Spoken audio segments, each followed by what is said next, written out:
नवपाତରେ ପରିଣତ ହେଲା ଲଘୁଚାପ ଆଜି ନେଇପାରେ ବାତ୍ୟାର ରୂପ। ବଙ୍ଗୋପସାଗରରେ ସୃଷ୍ଟ ଲଘୁଚାପ ଶନିବାର ଅବପାତରେ ପରିଣତ ହୋଇଛି। ଏହା ପୁରୀଠାରୁ ପ୍ରାୟ 1250 କିଲୋମିଟର ଦୂରରେ କେନ୍ଦ୍ରୀଭୂତ ହୋଇଛି। ଭୁବନେଶ୍ୱର ସ୍ଥିତ ଆଞ୍ଚଳିକ ପାଣିପାଗ ବିଜ୍ଞାନ କେନ୍ଦ୍ର ପକ୍ଷରୁ ଏହି ସୂଚନା ଦିଆଯାଇଛି। ଏହି ଅବପାତଟି ଆଜି ଗଭୀର ଅବପାତରେ ପରିଣତ ହେବା ପରେ ବାତ୍ୟାର ରୂପ ନେଇପାରେ।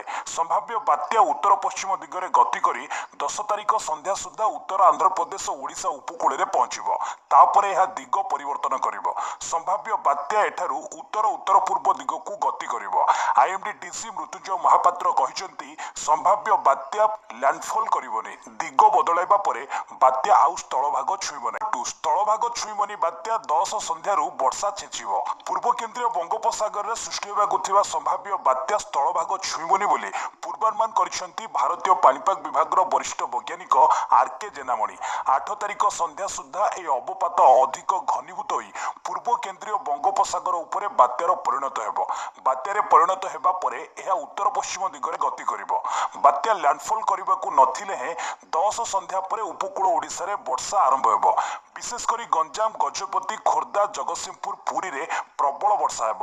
ସେହିପରି ଆଉ କିଛି ଜିଲ୍ଲାରେ ସ୍ୱଳ୍ପରୁ ମଧ୍ୟମ ଧରଣର ବର୍ଷା ହୋଇପାରେ ବୋଲି ସେ କହିଛନ୍ତି। ସମ୍ଭାବ୍ୟ ବାତ୍ୟାର ମୁକାବିଲା ପାଇଁ 175 ୟୁନିଟ୍ ରେଡି।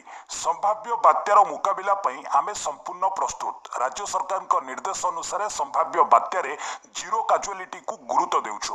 ଏସ୍ଆର୍ସିଙ୍କ ନିର୍ଦ୍ଦେଶ ଅନୁସାରେ ବିପର୍ଯ୍ୟୟ ପରିଚାଳନା ନିମନ୍ତେ 175 ୟୁନିଟ୍ ପ୍ରସ୍ତୁତ ଅଛନ୍ତି।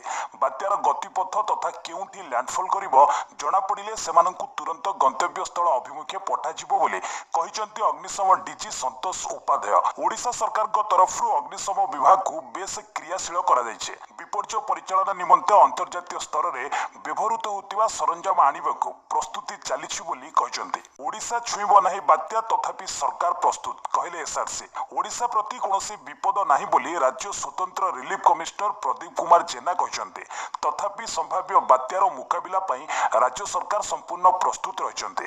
ଭାରତୀୟ ପାଣିପାଗ ବିଭାଗ ଓ ଆମେରିକା ନୌସେନାର ଜଏଣ୍ଟ ଟାଇଫୁନ୍ ୱାର୍ଣ୍ଣିଂ ସେଣ୍ଟର JTWCର ଆକଳନ ଅନୁସାରେ ଏହି ସାମୁଦ୍ରିକ ଝଡ଼ ଓଡ଼ିଶା ଉପକୂଳ ଛୁଇଁବ ନାହିଁ, ବରଂ ଓଡ଼ିଶାଠୁ 150ରୁ 200 କିଲୋମିଟର ଦୂରରେ ସମୁଦ୍ର ମଧ୍ୟରେ ସମାନ୍ତରାଳରେ ଉତ୍ତର ବଙ୍ଗୋପସାଗର ଆଡ଼େ ମୁହାଁଇବ ବୋଲି ଶ୍ରୀ ଜେନା କହିଛନ୍ତି।